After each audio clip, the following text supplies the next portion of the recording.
Iran is not losing the war. Mainstream media are being disingenuous,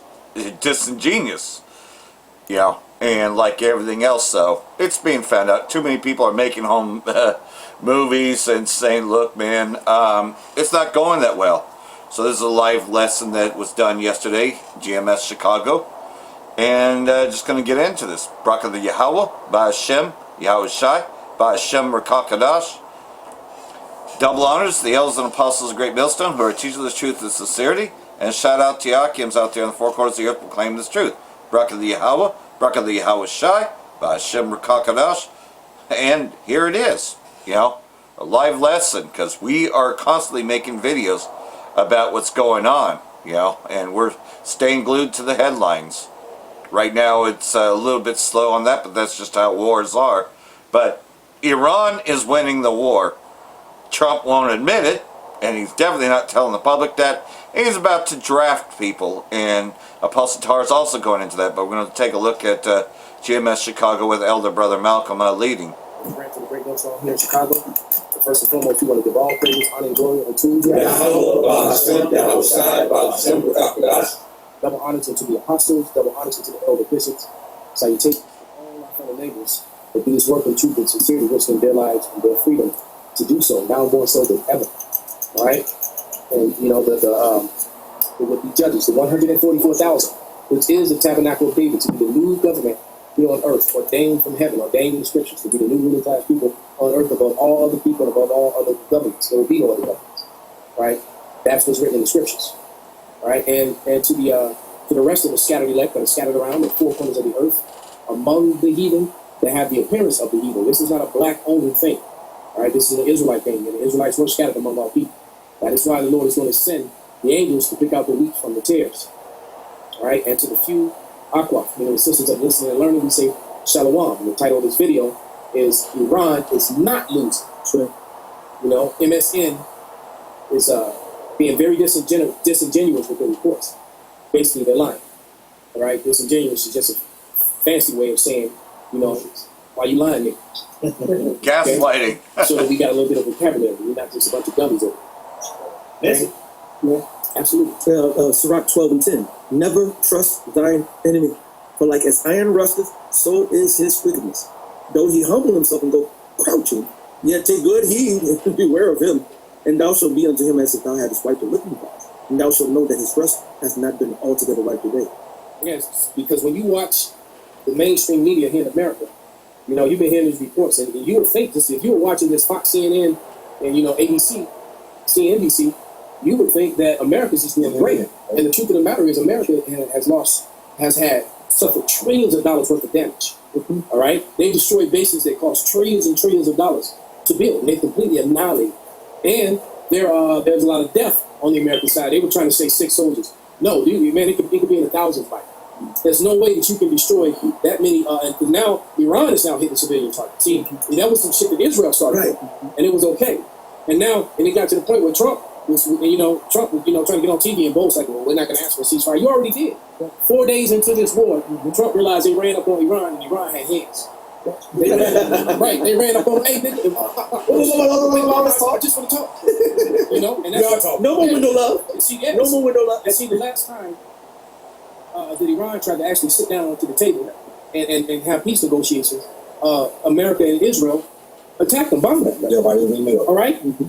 So they're like, no, there's no more talking, man. They said, fool me once, right? The point is can't take me. And then that bitch being shamed. Somebody get that Habakkuk 2:16, because Iran, I gotta give kudos where look, Iran went out and built airfields of paintings. That's what I was going to say. I was waiting. They painted. It was genius. They painted tanks, and they painted fighter jets and on the ground in America, Israel, just wasting millions of dollars bombing pictures. And they're the laughing stock of the world. Always bragging about their intelligence. So that's why you can't. When they say, well, our reports tell you, no, man, you was bombing the ground, bro. The nigga could have threw a Jordan down there, you would have been bombing that. I'm about to find it. I got that to say. They're a laughing stock, man. They said, somebody get that no more wisdom too. They gone. They revolted and gone. I was going to get this right here. Because you started with it. This is one of my favorite scriptures. In the book of Daniel, it tells you that it says, Daniel, since I was starting to humble thyself, I have come for thy words. Well, these are the words of Dan. This is Daniel 2:44. And in the days of these kings shall the power of heaven set up a kingdom, which shall never be destroyed, and the kingdom shall not be left to other people. It's like I say that the kingdom should not what? Shall not be left to other people. So that's scripture. It's Daniel 2:44. The kingdom will not be left. How can the kingdom not be left to anybody else? But anybody else can come into the kingdom. That's counterproductive to the scripture. Because the Lord says, "I will not give my glory to another." So how can someone else come in and be party to the kingdom when the Lord says, "I don't deal with anybody else"? I'm gonna edit the title because it's lucid and not lucid. You gotta look at it. It's but it shall break in pieces and consume all these kingdoms, and it shall stand forever. All right, so Daniel spoke those things, man. And guess what? We have also the different brothers, you know what I'm saying, starting from the elders of Pentecostal now, have been going out and preaching the downfall of America.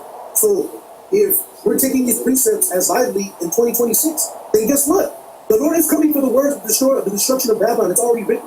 So used to say this a bunch of times back, said America has already been destroyed. We're just waiting for the physical manifestation. When you read the scriptures, where it talks about the be a desolation, that the Lord is going to basically, when you go to the word desolate, it basically means made plain. So like when you get like it's figuratively like when you grab a paving machine that has this big ass cylinder that's heavy as fuck and makes plain ground, man. And guess what? That's what's coming to America. All right, but your pride has deceived. Like the elder said, you guys are waiting for Iranians to shut up, roll over, and give up. He's like, no, we're not scared. No, we're not going to ceasefire. Basically, because he wants y'all to come in and get destroyed.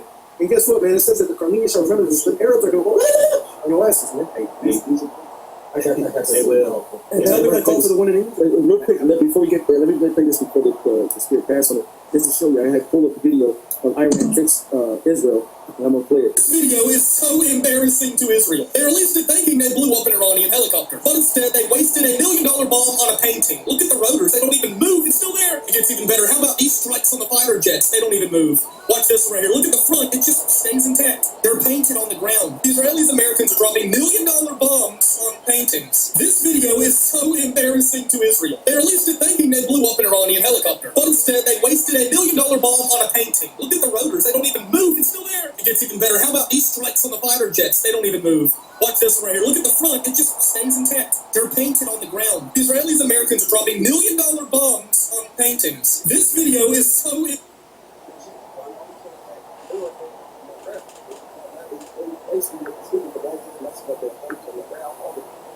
And I just saw a video of all those settlers that going with the guns, be kicking people out of their homes and shit.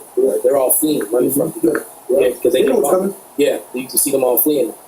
So it's funny. They're looking like the Gazans now, and parts of Israel they're not showing you have that level. And we're talking places where they're occupied with people.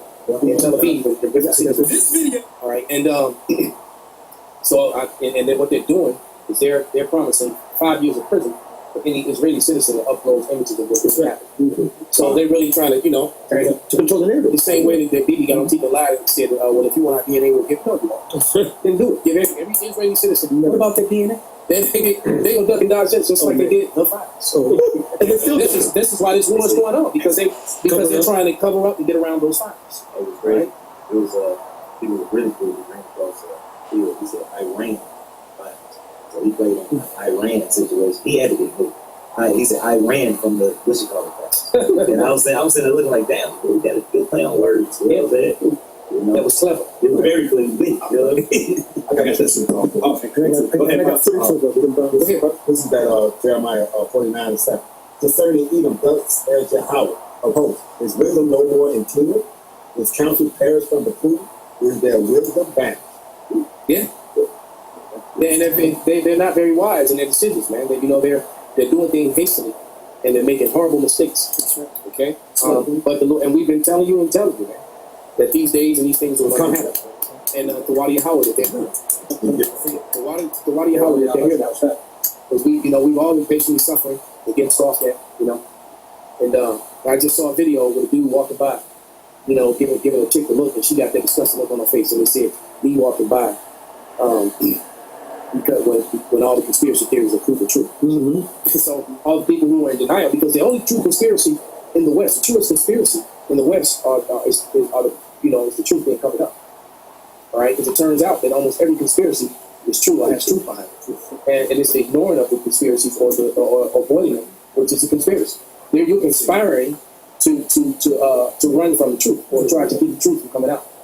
And Esau Edom is just being exposed, man, every level. Yep. Jeremiah 49:10. I got a line of video that I've got lined up. He should not be able to hide Of himself. Edomite women talking about the problem in the world is right here. And this is Edomite women. They're saying it. That's it. All right. So you know once you lost your woman, That's it. okay, it's over, man. And so Esau, and I think it's beautiful. Esau is now going through a Jacob with Eve. Okay, he's going through it now. All right. Yeah. Yeah. I guess another scripture that called for this Habakkuk 2:16. Thou art filled with shame for glory. Drink thou also, and let thy foreskin be uncovered. The cup of Yahweh's right hand shall be turned unto thee, and shameful spewing shall be in thy glory. Yeah, shameful spewing on their glory. I just watched another video today where the man was being questioned why was Native American history and Negro history being removed from the history books. And it was a yes or no question. He started trying to circumvent and talk around it. And the guy said, it's a yes or no question. Then he going to try to fire back. This isn't court here. No, because then he started trying to explain. But it's like, no, man, it's a yes or no. Yeah, buffering. He trying to talk, well, educators are to choose or pick choose. And it's like, that's not the question. The question is, why are you, and if you feel that it's okay to remove, this history from the history books? All right? And then he mentioned some explorer, some guy, and he said, but I find it interesting that he had a French name, I forget the name. Is still in the history book. Is it because this particular individual is a white man? The guy was just sitting there looking stupid, turning all red face. So it's a lot of shameful spewing on their glory, because the funny thing is that a lot of these like far right wingers, Edomite supremacists, they have been very proud about their conquering and destroying you and having a boot on your neck. They're very proud about it. Among themselves, and in the not so distant past, they were very proud to profess it to the world and everyone else. All right, and now all of a sudden they're ashamed of it and want to hide it, because this Edomite man has a complex, and the complex is that he needs everyone to believe that he is the face of what's righteous, good, and clean. All right, and when he's the complete opposite. Now, and I've been saying even before the truth, you can't trust people with bald faces and with neckties. All right, and that was particularly, I was specifically speaking about white males. That's right. The ball chamber. I read it. It's like wicked. This is Psalm 7 and 9. Don't let the wickedness of the wicked come to an end, but establish the just. The righteous God trieth the hearts and reins. My defense is of the Most High power, which saveth the upright in heart. The Most High judges the righteous, and God is angry with the wicked every day. If he turn not, he will whet his sword. He has bent his bow, and it made it ready. He has also prepared for him the instruments of death. He ordaineth his arrows against the persecutors. It's funny with the world in our day. But you going to destroy yourself at the end of half a century. Before you destroy this, what you going to destroy yourself with? The world is big, big, you understand? He's checkmated you. I said, It was chess. If you play chess, all right, if you understand the game of chess, when you threaten someone's king, you say check. That means they have to move or defend their king. Right. Okay? And I'm no great chess player. I understand the concept, the mechanics of it, but I've never really, I won't boast to be some great chess player. I understand how to play that. I do understand the movements of the move. And but when you attack someone's king, you say check, all right? And so when he had them, when they would get the waster, I have created the waster. When they created that waster, that was a check move, right? Now we're at the point of checkmate. WW3, the third woe, somebody can grab that as well. That's checkmate, and that's where we are. All right, and what's coming after that? What's going to come after that is the chaos, martial law, and then the Michael Seal, the rock. That's all we're waiting for. All right, the chaos is on its way. That Marine getting his arm broke the other day. That's I'm telling you, that started an avalanche. All right, of military people, soldiers. Yeah, and so it's a problem with not only veterans, but there's a problem with active duty now. You got to remember, just a couple weeks ago, those sailors sabotaged that $1 billion aircraft carrier so that they wouldn't have to go to Iraq. Right. All right? And I've never heard of that ever happening in my lifetime. I've never seen, but they sabotaged the sailors did, the soldiers themselves, because they didn't want to go fight for, the same thing that Marine said. He didn't want to go fight for the Israelites. Okay? And I got a little bit more in this. It says, behold, he travaileth with iniquity, and have conceived mischief and brought forth falsehood. He made us a pit and digger, and has fallen into the ditch which he made. His mischief shall return upon his own head, and his violent dealings shall come down upon his own pate. Same thing that happened to Haman, his forefather. Right. Yeah, build these gallows and hang all these damn Israelites. Right. And then he end up, him and his family, end up getting hung on those very gallows that he built. And he gave the order to vengeance. Okay, what shall we do with these? Oh, that was spiritual. They would read that. They would read, he represented Esau. So they're both like that. Like, hey, defend me. Don't break my arm. Yeah, that's the ultimate face of America. It's the eagle and the Marine. All right, the Marine Corps is the right. It's the creme de la creme of the American fighting force. Bring it up, breathe. All right, and for that to happen the way it did, and then he said they have forbidden fight. And the fact that he got his arm broke in the presence of the Commandant of the Marine Corps, the Commandant was there. He called out for help from the Commandant. Yep. He asked the Commandant to stand up as a Marine because he knew what was right, and they broke this man's arm with the Commandant of the Marine Corps sitting right there. All right, and all those 4-star and 5-star generals up there, because you had them Army guys sitting up there too. And all these generals sitting up there, and this decorated Marine back there getting his arm broken for speaking the truth in a place where you're supposed to be able to speak the truth. It was a town. I forget the exact title. It was one of the town hall meetings. Yeah. Right, and he stood up and said, "Look, no one wants to go and fight for it." He said Israel was the cause of this fight, of this war. No one wants to go and fight for Israel. And then he said the trigger word. And then they grabbed him up, and then he was tough as nails. It took like 5 or 6 of them to even move. Because he didn't even stop fighting. He definitely could have jacked some people up, but he didn't. You know, but you know what? And he was basically, I'm telling you right now, that man, his Marines and other servicemen all over that are mad as fuck. And that he's going to be the start of something. I promise you. You may not see it right away, but it's going to happen. The divide is real. Mm-hmm. This is Sirach 5:13. Honor and shame is in talk, and the tongue of man is his fault. The tongue of man is his fault. And honor and shame. And I'm going to tell you right now, that the coming out of the Marine Corps is finished. He done lost all credibility with his Marines. No one's going to want to follow him. That was a bad look. All right, because of the my former. I'm not going to say any names. All right, it's so weird out there. We're trying to figure out. I know the people who know. It's already even like say the people they know who all of us are. But nevertheless, let's not help my former company commander. All right, became the coming out of the Marine. He served as a commandant, all right, and he was highly beloved among Marines because he was one of those Marines that were enlisted. He was enlisted first. All right, there's a difference between a West Point officer and an officer who came in as a private. Yeah, they showed you that. It's a huge difference. They showed you that Tyrese was in a movie where he was an enlisted man, then he wound up going back to officer training. Yeah, that being a point. Right, he was an enlisted man and who became an officer, and it was quite a few of them, in the military. Right, but those type officers get the ultimate respect of the soldiers, and especially grunts. Yeah. And he was a grunt, all right. Because I'm and I'm not boasting the bragging. I'm just telling you the truth. Had there been some grunts, if there had been a grunt unit in there, every officer, every security officer in there would have had a well with that.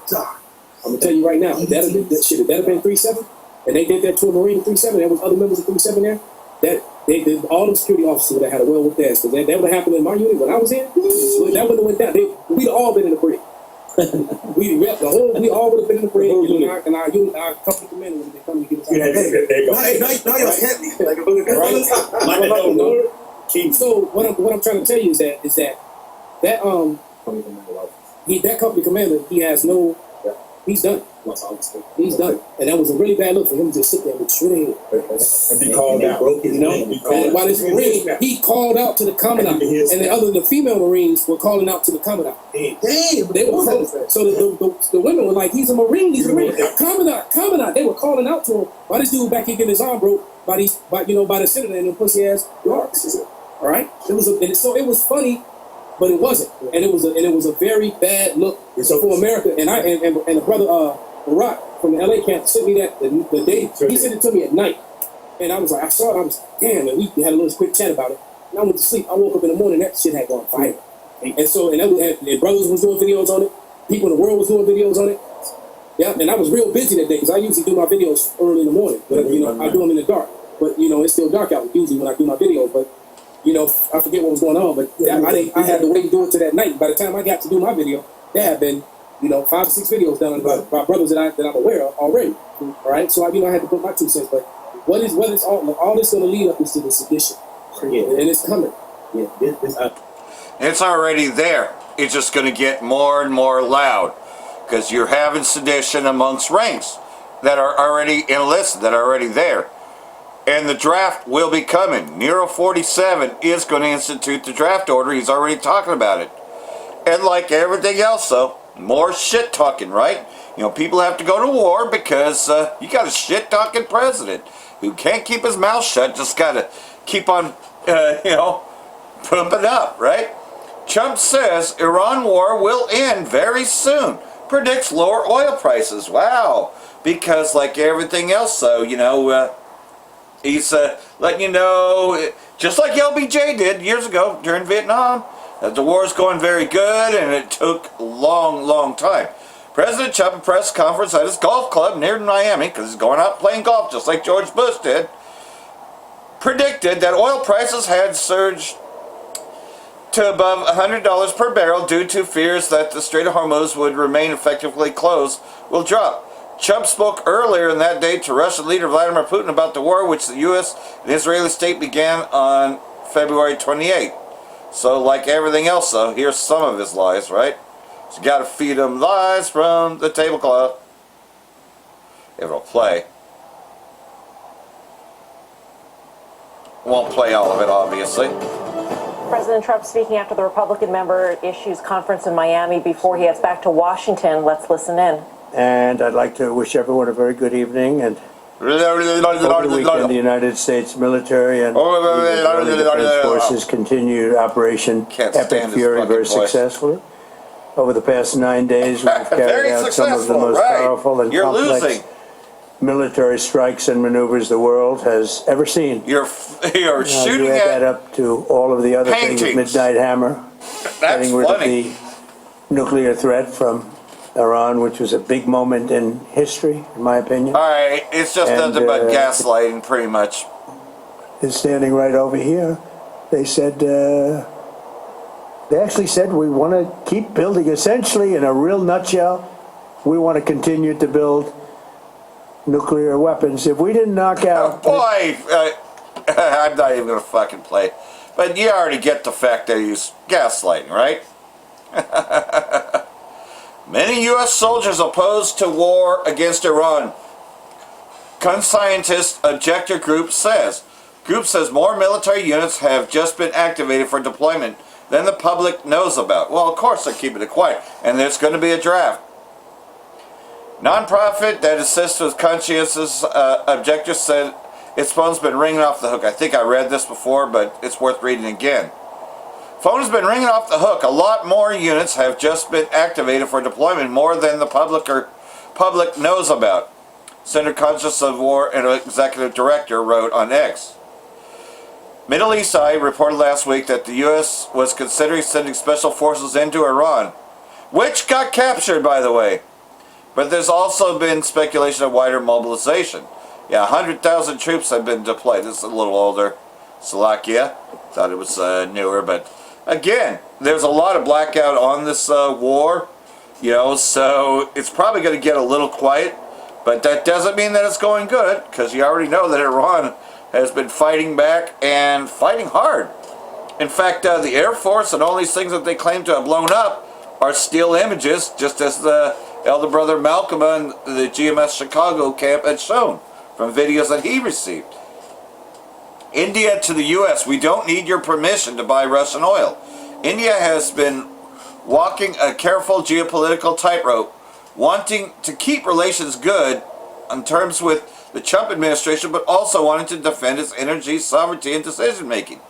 On Saturday, the government issued a somewhat surprising feisty statement in terms of its own tone after the U.S. just granted a sanctions waiver that allows for Russian oil shipments currently stranded at sea to be unloaded to India's buyers. India's Press Information Bureau wants the world to know that New Delhi was never dependent on short-term waiver to buy Russian oil. In other words, they're saying, look, we didn't never need your permission for that. You know? In other words, they would have bought that anyways, no matter what they said. Trump threatens to hit Iran 20 times harder if Strait of Hormuz closes. Well, we're a little bit past that, but, you know, you're already hitting them hard. Remember, you've destroyed their Navy, you've destroyed 51 of their ships, their Navy, their Air Force, and everything else. All these paintings that you've destroyed. U.S. President Trump has warned that Iran would be hit 20 times harder if it attempts to stop oil tankers passing through the Strait of Hormuz. It's already happened. Which handles one of the world's oil supply hours after suggesting the ongoing war could end very soon. Yeah, it's going to end very soon, all right. Trump repeated early warning made during a press conference in Florida hours earlier, where he declared that U.S. attacks could increase sharply if Iran sought to block tanker traffic through the Strait of Hormuz, amid anger over a sharp rise in oil and gas prices. But he said that it's going to be coming down soon too. I mean, he promises you that. Well, some places are already $8 a gallon, especially in the LA area. Here in Redding at Costco is about $4.50 a gallon, but if you're to compare to something like Chevron or Shell, you're paying over $5 a gallon as of now. War with Iran is very complete. He says it's complete. Oh, and he already says he has someone in mind to replace Mojtaba Khamenei, you know, the son of Ayatollah Khamenei. You know, so he's got already somebody in there. Remember, I said last week that, yeah, they already have a puppet they want to put in that's going to kiss ass. Well, good luck installing him. Good luck trying to get the people of Iran to accept him. Even if you were able to penetrate, you ain't been able to penetrate nothing. Your special operations in Tehran, well, 160 soldiers were already taken into prison. And you're not even acknowledging that, of course, because it was a secret mission. But I think you publicly just declared that on a special mission, and they were caught. It didn't work. U.S. President Trump said the war with Iran is very complete, claiming that the country's naval, air, and communications capabilities have been destroyed, revealing that he has someone in mind to replace the new supreme leader, Khamenei, if he is assassinated. Oh, okay, so you're threatening to kill him, right? He added that he has somebody in mind to replace Mojtaba Khamenei, but did not reveal the person's identity. Well, we already kind of know what that one looks like. Israeli state up to its neck, unprepared for two-front war against Iran and Hezbollah. Iran and Hezbollah are launching daily joint rocket and missile barrages against the Israeli state, while Yemen warns that its fingers are on the trigger. Yeah, Yemen is eventually going to be in there. The Yemeni resistance forces are going to be in down there, especially if you try to move tanks through that area. But you can't even get past the Strait of Hormuz. It's hilarious. Israeli military not prepared to fight in a two-front war against both Hezbollah and the Islamic Republic of Iran. Hebrew newspaper reported on 9th of March. So, what are you going to do? Call the U.S. for help? You already do, because nobody else is going to help you. The report goes on to say that the pace of Hezbollah's rocket and drone attacks is increasing, targeting bases and outposts as well as cities and settlements, which you had no right to settle there, across the north. Israeli military is now in half-pregnancy phase, while the Air Force is up to its neck in attacks on Iran. In other words, labor pain. Raya said, warning that the current Israeli army pace is not enough to silence Hezbollah. Well, good.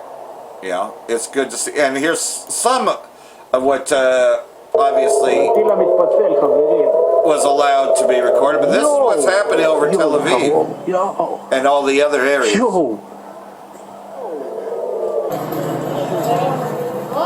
And of course that hit a bunker. Obviously this is all that we already know about that bunker. That's what Al Jazeera was allowed to get. So it's not going too well at all, trying to fight two fronts. But like everything else though, it's going to exhaust them. Airstrike kills 4 Iran-linked fighters in Iraq. Separately, Iran's Revolutionary Guards targeted U.S. terrorist base in Kurdistan region as Prime Minister Soudani rejects attempts to drag Iraq into the war. But the U.S. is already dragging Iraq into the war. And like everything else, though, what's going to happen is they're already talking about the idea that if you're thinking about launching through the Kurdistan region, that Iraq will back Turkey and get rid of those militias. Iraq's prime minister told the U.S. Secretary of State Rubio that his country should not be used as a launchpad for attacks in their war, Iraqi government said. This comes as several strikes were launched across Iraq on Tuesday, including one that hit the group affiliated with the most Shia popular mobilization forces. Iraq neighbors Iran, against which the U.S. and Israeli state launched the war on the 28th of February, as well as the Gulf, which Iran hit with missile and drone strikes. Iran's Revolutionary Guard said on Tuesday that it hit U.S. terrorist base in Iraq's Kurdistan region. Headquarters of the invading U.S. Army and Al-Hara Air Base in the Kurdistan region was targeted with 5 missiles, they said in a statement on their Telegram channel. The group claimed its fighters were killed in American aggression against their position in the Dibis district of Kirkuk province. Bombing hit a position that belonged to the PMF, which is an alliance of factions now integrated into Iraq's regular army and which includes powerful Iran-backed groups. The Iraqi government security information cell confirmed that several PMF fighters were killed in bombing in Kirkuk, though it did not attribute the strike to anyone. So in other words, they don't want to be shelled in this war, but you know the U.S. has now been firing weapons in residential areas, guaranteeing civilian casualties, because Iran has no choice but to go after those launchers. Qatar's emir warns Trump of serious consequences from war with Iran. So like everything else, they're looking to pull back. They're looking to end their alliances. Qatar's Emir Tamim al-Thani warned U.S. President Trump that his ongoing military escalation involving Iran, the U.S. and Israeli state, could have serious global repercussions. According to the official Qatar news agency, the warning came during a telephone conversation on Saturday between the two leaders, which focused on the latest developments in the conflicts and efforts to contain the growing regional crisis. But, you know, Trump ain't going to back down, and neither is King Bibi. Qatar hosts the largest U.S. base in West Asia, and the country has recently been subjected to Iranian missile attacks as the regional confrontation intensifies. But, you know, that's not going to stop them. I mean, because, hey, it's a Zionist blood pact. Dead U.S. troops and coming conscription, as this video goes into, which I really enjoy the Stu Peters Network, because he has no problem saying who the Zionists really are. Can you hear the war cries? It's time to enlist, right? Well, that's not an option. Selective service is digital. So, like everything else, so, you know, things are going to be shaken up quite a bit here on out, you know. We say that time and time again, but this is what's going on. Welcome. So over the weekend, as we all expected, the United States got further embroiled in the war in the Middle East that nobody asked for. The deaths of 2 more Americans were casually announced, although the real totals are likely much higher. And the Trump administration continued doubling and tripling and quadrupling down on the fact that whether the American people like it or not, whether the American people support this war or not, this government is going to continue waging war on behalf of Israel. Americans are going to continue to die. At this point, Donald Trump is so committed to serving his Israeli masters that he's now openly saying this war won't stop until Benjamin Netanyahu gives his consent. This war started under Netanyahu's orders, and it's not going to end until Bibi tells Trump that it's time to stop. And as we are now very well aware, that won't happen until the blood of Americans gives these people what they want.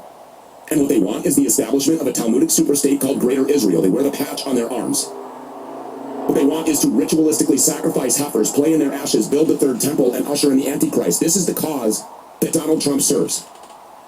It's the cause that J.D. Vance and Marco Rubio and Pete Hegseth and the commanding generals and admirals of the United States military serve, and they are proud of it. They're now openly telling the troops that they're fighting a Jewish holy war, and Donald Trump is very open about the fact that many of them are going to have to die to make all of this happen. This is just what happens in war, he tells us. Over the weekend, Trump was in Dover, Delaware, along with the families of dead Americans to attend what they called a dignified transfer of their bodies back onto American soil, and when he was there, Trump sent a very clear message. He doesn't care. It's all a game to him. It's all a big photo op. And as the bodies of the American soldiers that he sent to die were brought back into this country, Trump stood by in one of his campaign hats, adjusting his suit. Now, justifiably, the public was disgusted by all of this. But mark my words, if the public reaction had been different, Trump would have been selling that hat online by sundown, telling the American people to go to his website and to show their patriotism. Yep. Show that they're real MAGA. I haven't seen any Trump tables in a while here in Reading. American fallen heroes and shove them into the back of Amazon vans. But people aren't buying it. The American people are tired of watching this reality show, and they have absolutely no appetite for watching some compromised pervert billionaire pedophile and his skank wife put on a fashion show as the bodies of ritualistically sacrificed Americans are unloaded from the Middle East, where Donald Trump has launched yet another war for Israel. So the propagandists at the Fox News channel, when they covered this arrival of these bodies back onto American soil, they used old footage to try to cover up the fact that Donald Trump couldn't have cared less. All right, meanwhile, turning now to your headlines, President Trump, First Lady Melania Trump, Vice President J.D. Vance, and Secretary Lady Usha Vance attending a dignified transfer to honor the final homecoming of the 6 U.S. service members killed in Kuwait. The solemn ritual returns the remains of troops killed in action. It is considered one of the most that's not the actual President video. Trump promising the nation Wow, that they will man. be remembered as heroes. Had to use old That was ones. footage of Trump from back in December when he was picking up the bodies of American National Guard members that he got killed in Syria. That wasn't this week. That had nothing to do with Iran. They just swapped out the footage because people got pissed off, and justifiably so, when they saw Trump was more concerned with adjusting his fucking baseball hat and his suit for the cameras than he was with receiving the bodies of the American service members that he sent to die. The American service members that he sent to serve as cannon fodder, as bait, as a human sacrifice for greater Israel. So Fox News got caught. They were forced to admit it, though, of course. They just lied and said that it was some kind of an accident. All right, Adam, thank you very much. Before we move on, we want to acknowledge a mistake made earlier on our program. During our coverage of yesterday's dignified transfer, we inadvertently aired video from an older dignified transfer instead of the ceremony that took place yesterday. We do regret the error. That's why nobody watches your mainstream, except the retards. Sacrifice of those 6 American heroes. They are Captain Cody Cork, Sergeant First Class Nicola Moore, Sergeant First Class Noah T. Chins, Major Jeffrey O'Brien, and Chief Warrant Officer 3, Blood sacrifice. This was not a mistake. They didn't make a mistake. They pulled that footage from their own archives. The Fox News channel took the time to go and search for and then swap out that footage from their own archives because the Fox News channel is Pravda for the Trump administration. Yep. The Fox News channel is a propaganda arm of the White House.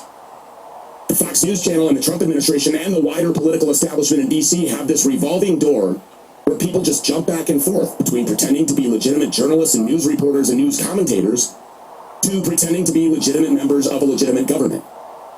Laura Trump is at the White House one day, at Mar-a-Lago the next day, and then after that she's doing a show on the Fox News channel. Pete Hegseth infamously came from Fox, so did Dan Bongino. So did Monica Crowley, and Janine Pirro, and Mike Huckabee, and Kimberly Guilfoyle, and Leo Terrell. The list goes on and on. Each and every one of those people is a former or current news personality who has also been part of the Trump administration.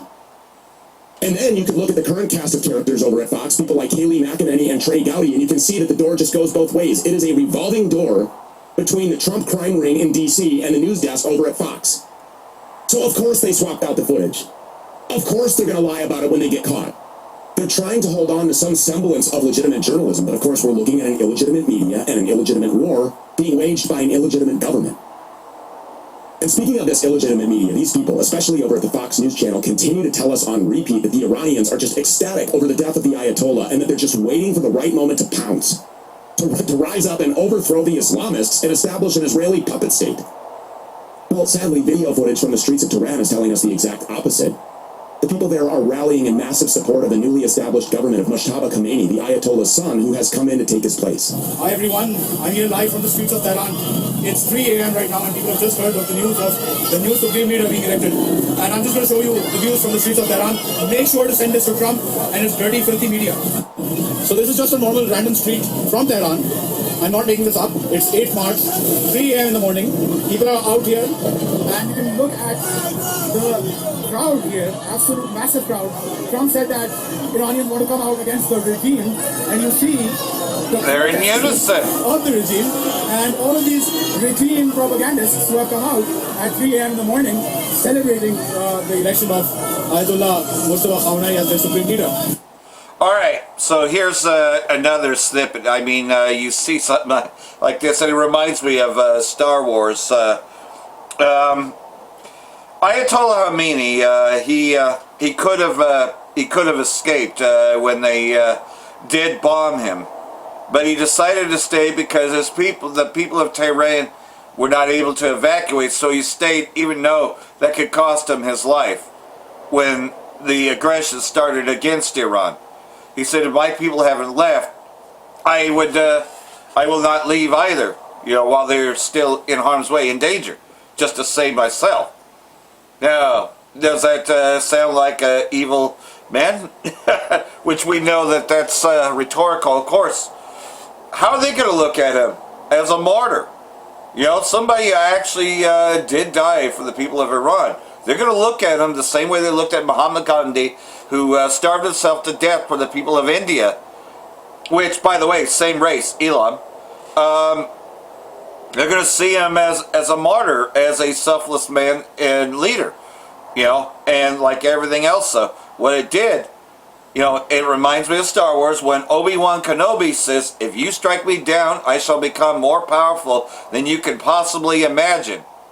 Well, you saw so far what Operation True Promise 4 has resulted in. In fact, they want to avenge Ayatollah Khamenei.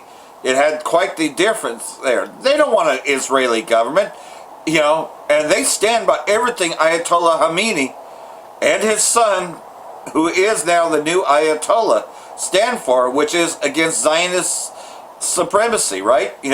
They stand against Greater Israel. And they're a threat because, they will never, ever allow a Zionist regime to rule over them. And like everything else, it's just a matter of time till more support Iran besides China and Russia, which already give them supreme intelligence on where to hit. There's going to be a lot more joining in, and rumors of both Turkey and Iraq, because they're being dragged into this, of them providing troops just so that Kurds cannot be used, that area cannot be funneled to. Iraq doesn't even want the U.S. air base there. They never did. They never did want the U.S. base there. They've been telling the U.S. to leave Iraq, but the U.S. won't. So like everything else, there's going to be a lot more gathering on the side of Iran. So the U.S. is lost in every way, but they won't tell you that. We see, it's not like all these are religious people. Western media will tell you these are religious people. Just look at these modern women who are standing here. They're not religious people. They're just random non people. And make sure to send this to all of this dirty Western media. And they can't even sell their war. Bullshit, day and night. And people like us get labeled as Esau's been found to be the liar he's always been. I don't know what to say. I haven't forced these people to and come his out. people are turning against him. So Trump, he wanted Mustafa Khanai not to be elected, but Iranians have responded and said they elected him. Those people are inspired. They're defiant. They are staring down a gang of Talmudic war criminals who are killing their kids, who are attacking their means of survival and sustaining life because they won't fall in line. And when I call these people war criminals, especially members of our own occupied government, I mean it. We just learned over the weekend that the Trump administration called in strikes on an Iranian desalinization plant in an attempt to cut off the water supply for a vast majority of that country. We're talking about tens of millions of people. Trump was asked about this on Air Force One, and of course, just like he always does, he responded by trying to shift the blame and deflecting, and by parroting a bunch of Israeli propaganda about how the Iranians chop up women and babies in their spare time.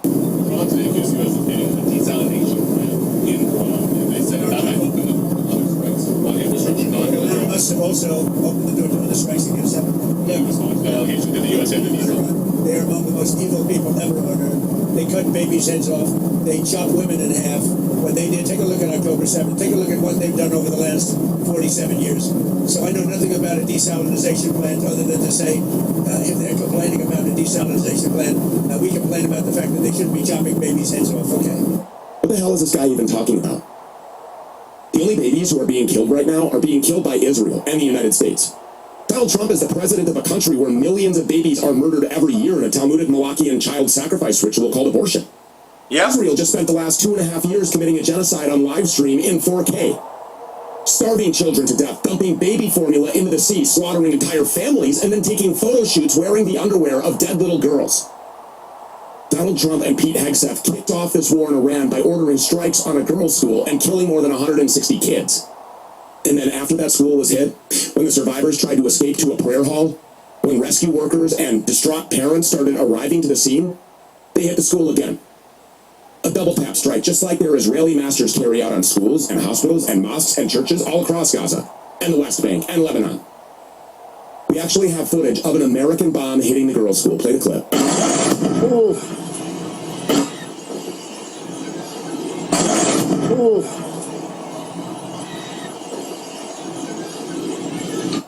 That's what the most evil regime on earth does to kids. That's what the occupied United States government, made up of people who are on tape raping kids, does to children with bombs in the Middle East. I wonder if any of the pieces of shit on Capitol Hill went to the bomb factory to sign that one before they dropped it on those little girls' heads. These people are bloodthirsty killers. They're members of a death cult, so of course they would blow up the Iranian water supply. Of course they would dehydrate an entire country to death and get off on it in the process. Because that's what these people do. That's who these people are. And like everything else, though, Esau has been found out. He should not be able to hide himself. His foreskin is uncovered. And guess what, though? I wouldn't be the least bit surprised if he might actually be an Israelite foreigner and just doesn't know it yet. You know, there are going to be many that are going to speak out against Esau Edom that you'll probably find out that they have the appearance of, but end up being an Israelite. Whether they come to the full realization or not, they're still going to speak out against Esau Edom. And that's what we're seeing, you know, because we've been speaking out for a long time. That's how I found out I was an Israelite foreigner. I was definitely opposed to what they were doing in Syria years ago, and eventually came to this truth. I figured it out. Not on my own, but because Rakah Kadash gave me the eyes to see, and eventually I found it. You know, that was all the will of the Most High that I would find out, because I was led to Great Millstone, and I found Great Millstone. Iran views any U.S. ground air assault as opportunity to kill or capture forces.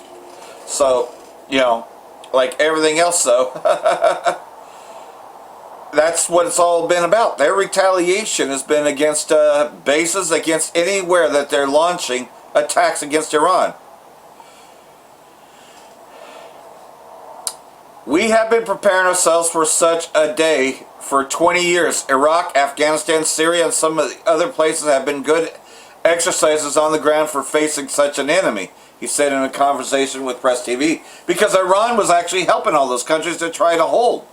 You know, while they were being gutted and pulled apart, Iran was trying to stabilize them, you know. And I said it before, during the war against Syria, if anybody's been helping, in many ways, Iran was helping Syria even more so than Russia, in the essence of, okay, Russia had a couple bases in Syria, but there were a lot of Iranians, you know, not just Hezbollah, but Iran themselves delegating. In fact, that's what caused Operation True Promise 1, was when their embassy was hit in Damascus. But like everything else, though, yeah, they've already fought on the front lines of Syria and Iraq and lots of other places. So these people have been fighting. They've been fighting a war for a long time. Global imperialism led by the Israeli state and the U.S. The source further stated that the Americans would do better to pay more attention to the bitter experiences of the past and deadly dangers that await them.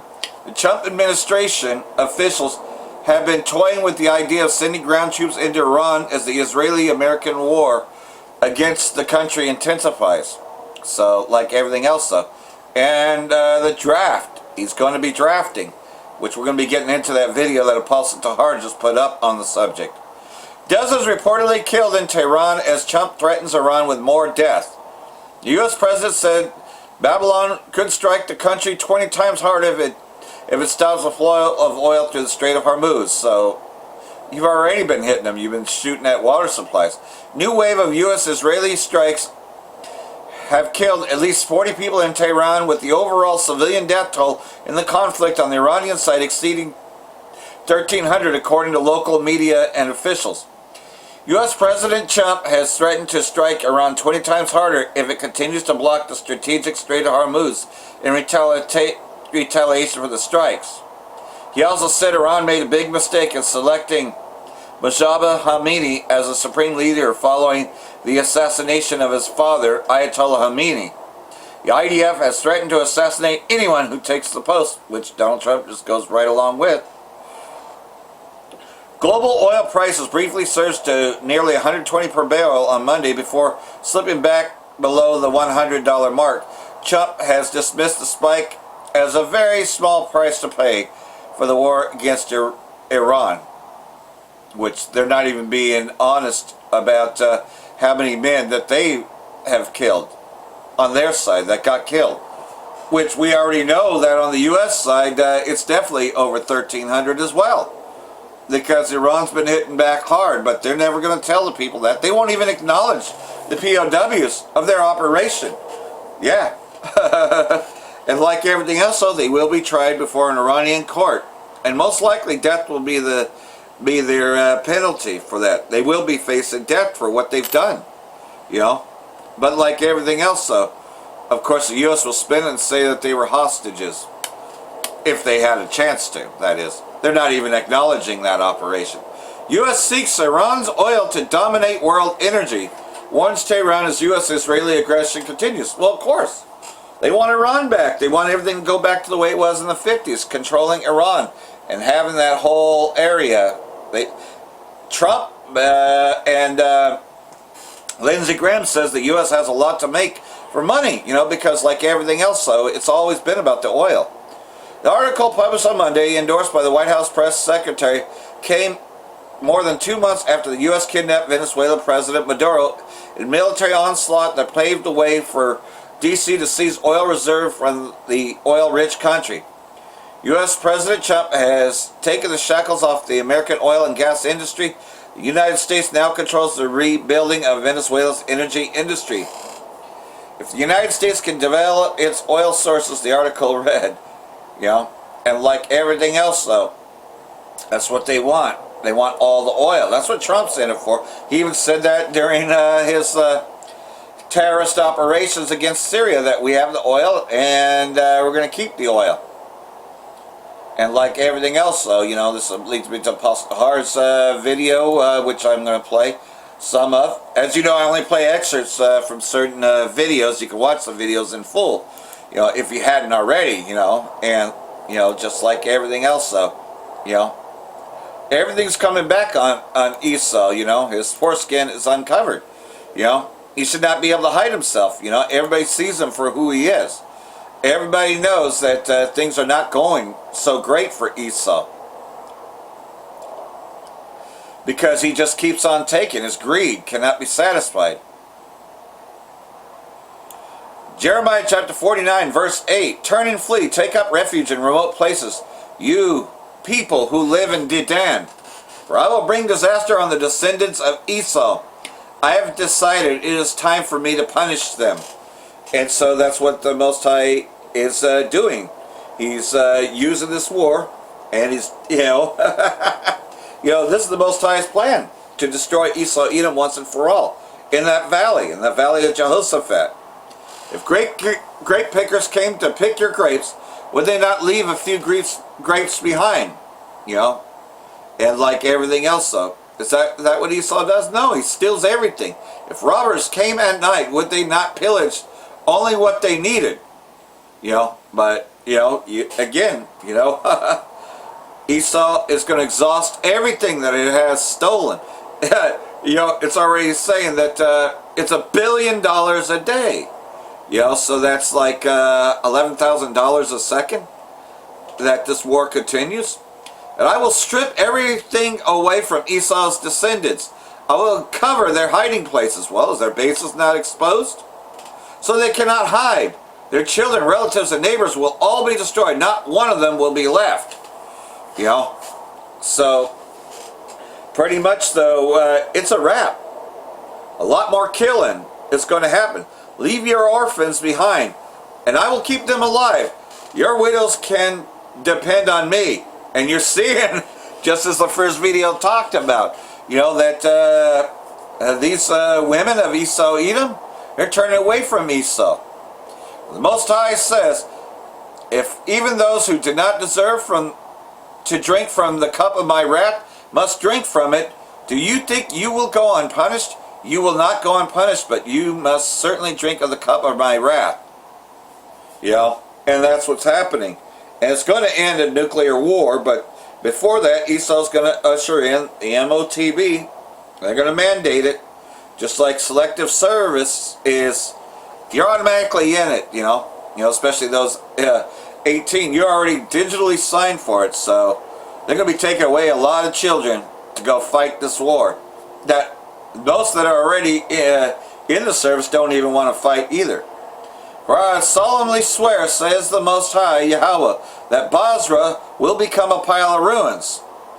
It will become an object of horror and ridicule, an example to be used in curses. All the towns around it will lie in ruins forever.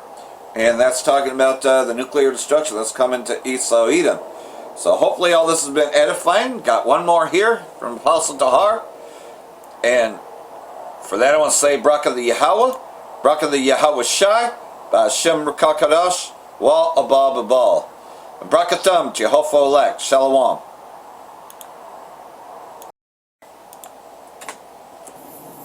Shalom, real quick. Giving all praise to Yahweh, Shalom, Shalom, Shalom, to the 144,000, the rest of the elect out there, Shalom to all. I'm going to entitle this video, make this video super quick. Let's see where the Spirit leads me. I'm going to entitle this video, Nero 47 calls for draft. Joel 2, verse 20.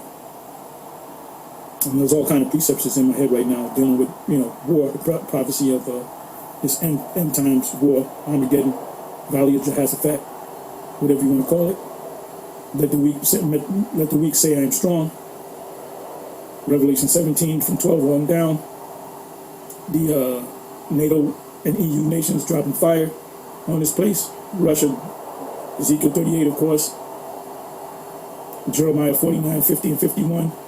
Most of the book of Revelation, the latter parts. Actually, the sixth chapter, the 8th chapter, the 9th chapter, the 10th chapter. Most of Revelation goes into this end time scenario. Time of Jacob's trouble. Jeremiah 37, 30 verse 7.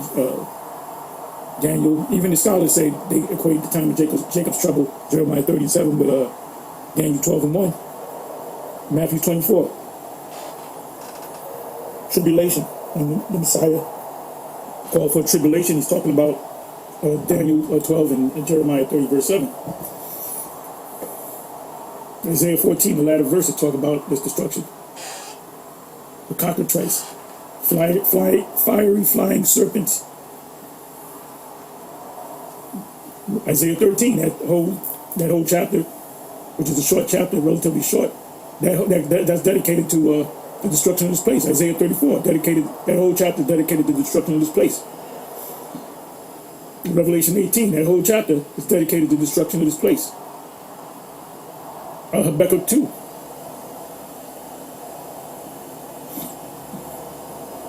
Amos 9, starting in the first verse.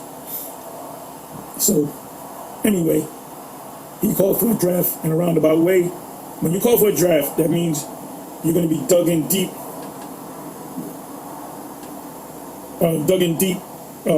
in this war. He first said it'll be a couple of days, then it'll go for about a week, then it'll go for no more than a month, 3 weeks to a month. Now they're talking about 6 months, and the last thing he said, they asked him how long are we going to be in this situation, and he said as long as it takes. That could mean the next 10 years. We know we're not going to go the next 10 years in. So he didn't expect them. According to reports, he didn't expect the people of Iran to. He expected them to give up, like Venezuela. That was like overnight. It was that Friday night and the Saturday. This guy was already kidnapped. Him and his wife, the president of Maduro, the president of Venezuela, and they quickly put in I think she was the vice president, and she's pretty much a puppet of Nero. The only thing that's holding it back, what am I going to say? The mark of the beast. You other camps, get with the program. Captain Tazariak, get with the program. Bishop Nate, get with the program. Although Bishop Nate sees it. He finally saw it. You get a pat on the back, Nate, finally figuring it out. That's just like you figured out Cornelius is an Israelite. You finally figured out that Revelation 13:16 speaks about the MOTB, mark of the beast, which is the microchip technology. You did mention Karagma. You had Yuri Reed. This is maybe a year and change. maybe longer than that. You had Captain Yuri read out of this book, this Christian book, and it goes into the Revelation 13:16, and the word comes up, charagma, and Captain Yuri says charagma, and then you say charagma. How do you know it's not pronounced charagma? Why did you correct him? Because you heard us say it. You heard us go to the word mark, Revelation 13:16. The word mark in the Greek is charagma. We said it many, many, many times. Then we go into the A. Captain Zarak, if he was to stop listening to General Yohana for 1 minute and do the research on his own, be like the Church of Berea, then you would see that GMS is 100% correct. Same goes with Wi-Fi. The Wi-Fi Israelites, which they came up, pretty much they were following other YouTube camps. If we never got on YouTube, we would never have Wi-Fi. You never have Sakari, And Sakari, I don't know the status of Sakari. I know they're broken up into a lot of different camps that stem from Sakari. But, yeah, man. While going back to Wi-Fi, you did a video, was it 5 years ago? I don't know. 4 years ago, 5 years ago. And you announced it that you're going to do this video and finally break down the mark of the beast. And we was up. It was on a Saturday. It was a Saturday in the morning, late morning, early afternoon. We were all there. We went right on your page. And it took you 4.5 hours to finally speak on the mark on the subject. You spoke about everything else except for the main subject. And then when you got into the main subject, you kind of danced around it. So you're going to have to realize that GMS was right. So anyway, let me go ahead and play this, but I'm going to mute it. And I got the whatchamacallit up. Let me see if it's still up. Okay, Donald Trump is panicking over his unlawful war in Iran. It's going terrible, and now the Trump regime says that they are not ruling out the possibility of a draft. Now, I'll stop right there. Why would you call it a draft if you're going to be occupied in Iran with that war? Because it's now official. It's a war. Actually, it's a world war. It's a world war. Because how many countries do you have involved? You have Israel, United States, Iran. You have the American interests, like like places like Dubai, if I'm not mistaken. The the Arab Emirates, United Arab Emirates, UAE, United Arab Emirates. You have Saudi Arabia, and I believe there's a couple more Arab countries that are, allied to you. The United Arab Emirates. Okay?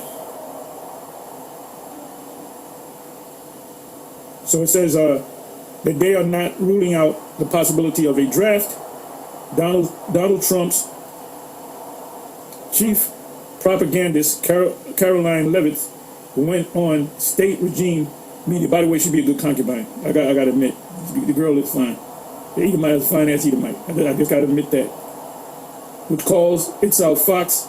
Right, they're saying Fox is really state media, which all of them, CNN, all of them state-run media. Yeah, they get scripts. And she was asked by Maria Baroma, which she's a Jake, Southern Italian, beautiful woman. Maria Baroma. Every time I see her, she looks like she just stepped out of the shower. You got that fresh, out of the shower look. And she's a good-looking woman, too. Just saying. About lots of parents out there are worried that their kids, well, who was his brother? He was a congressman out of Rango. He called for a draft and that women should be drafted too. So we know that boys between the ages of 18 to 25 are going to be drafted. If you need more, it goes from 18 to 26. It starts with 18 to what do they say? 18 to 25. Then it goes from 18 to 45. And then in the NAM, you had kids that were drafted at 16, 17 years old from the hood. Then you're going to have a thing, if you need more, you're going to need more personnel. You're going to call back retirees. under a law called a stop loss. So that could be the beginning, and that's it. And they're gonna deploy in the Middle East, in the Levant. They're gonna deploy right between the EC and the utmost sea, the Euphrates and the Red Sea. So this is on like Donkey Kong. Anyway, it says they are worried that their kids could be drafted if this war continues to spiral, and it's out of control. It's out of control. And can you rule that out, Caroline? And Caroline Levitt says, we're not going to rule that out because Maria Barromo said President Trump is talking about a draft. Is there going to be a draft? He said we cannot rule that out, meaning there possibly be a draft, which means what? You're going to be there way longer than 6 months. You anticipate being over there way longer than 6 months. This could be the Arab version of the Vietnam conflict. Which, by the way, this is not a war; it's a police state, because Iran is a member of the UN.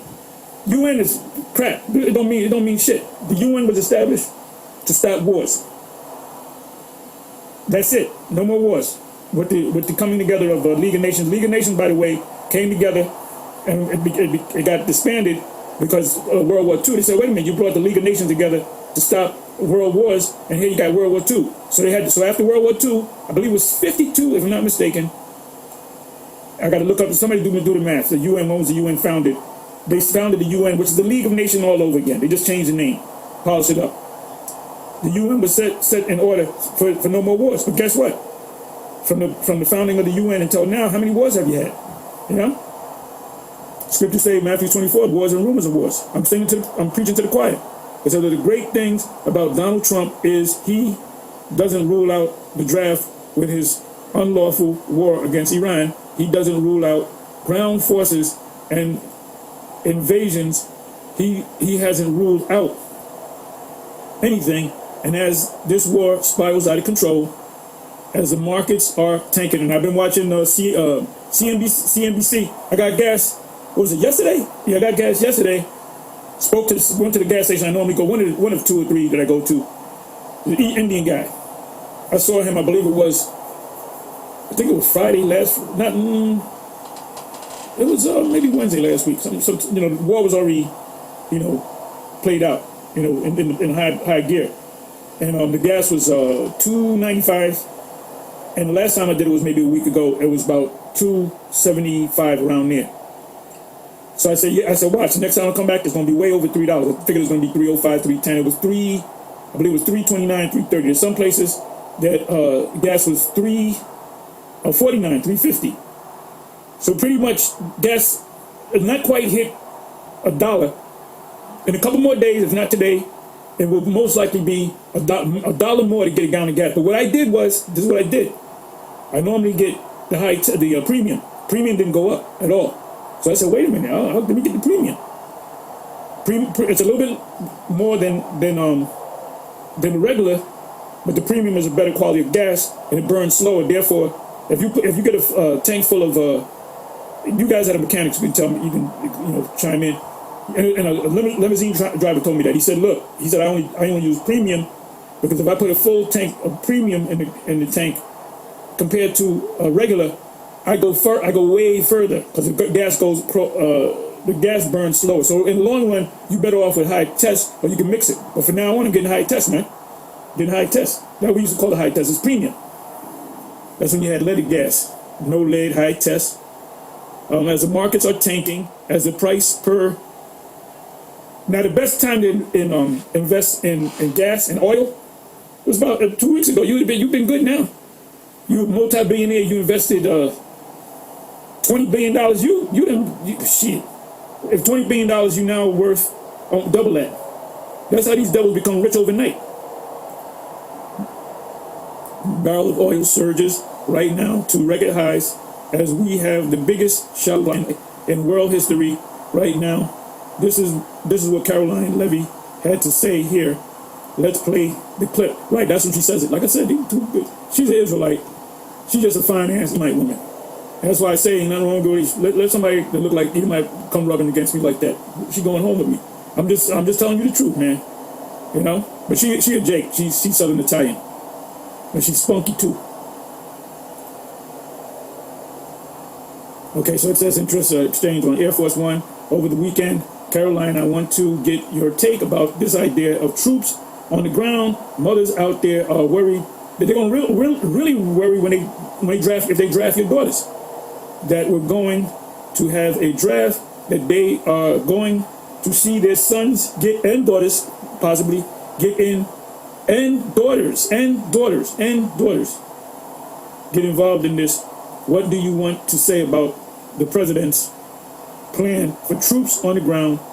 As we know, it's been largely an air campaign up until now. It has been, and it will continue to be. And President Trump wisely does, no, don't use the fucking word wisely. There's nothing wise about this guy. A bag of wise potato chips is wiser than him. He's not wise. He's just doing the bidding of Yahweh Basham Al-Shah. Trump wisely does not remove options off of the table. In other words, she's saying, in political jargon, she's saying, yeah, it could be, we can draft people, which means we're going to be there way past 6 months, you know? So anyway, I did mention a couple of precepts. I mentioned Joel 2 verse 20, we know it by heart. If you don't know it by heart, I will read it for you in 3 different versions. Like I said, I'm not going to we make a lot of short videos too. Let the Spirit jump on us.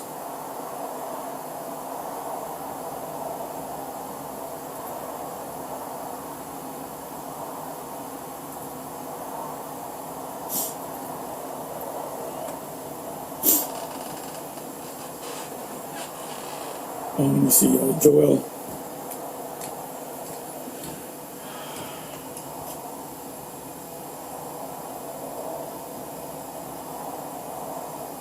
Joel 2 and verse 20. We're going to read in a couple of verses, although I went through this.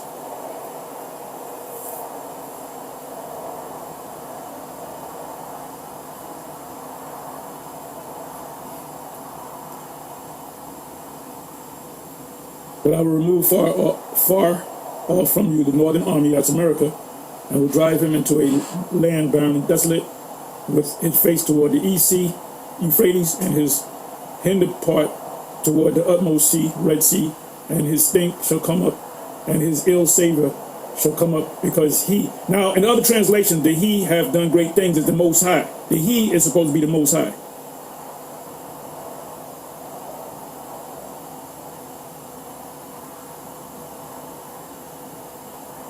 Let me read down 23rd verse.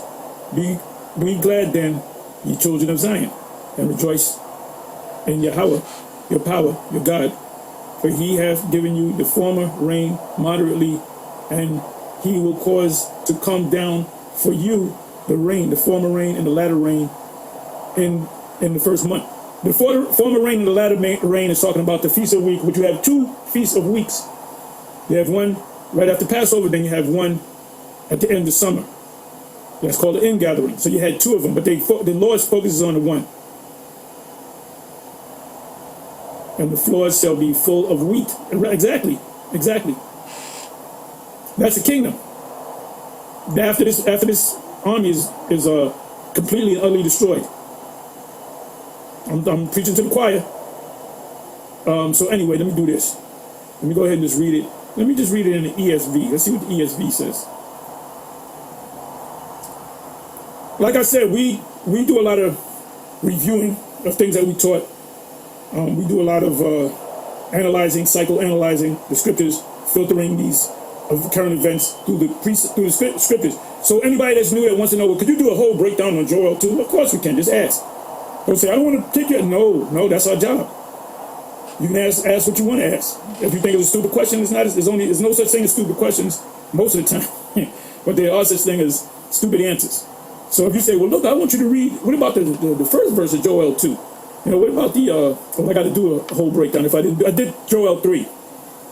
So if we go into Revelation 18 and I pull a verse out, well, what does a whole chapter mean? Just ask. You can ask. People come up to talk, I don't want to bother you, but could you break this down? No, just ask. Ask boldly. Come boldly before the throne. I mean, I'm not the throne, but when we go before the Father, hey, you need a woman, ask the Father. And I ask the Father all the time, I said, give me a fine-ass woman that I'm into and that she's into me. You know? You can ask for anything, as long as it's within the law. You can't ask for another man's wife. You can't say, Lord, kill this man so I can get his wife. No. So you can ask. You can ask us anything. How do you break down Revelation 7? I never really got the full breakdown. Well, a Christian came up to me and stumped me on this question. How do I deal with that? You can ask questions. That's why we have the lives. You got the chat, right? You got the what do you call it? The premieres. You got the chat. And I probably will be asking him about Isaiah chapter 17, the entire chapter.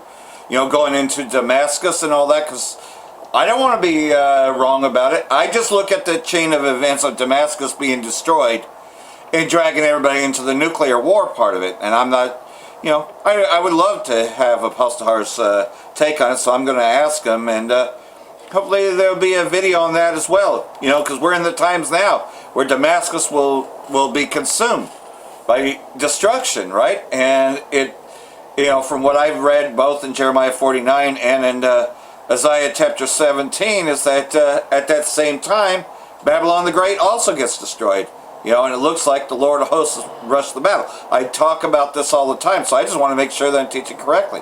Because, hey, man, this is the time to be asking questions. So, hopefully this has all been edifying, and it's on to the next one. You can catch Apostle Har's video in its entirety on his own channel, as you know. So, Shalom.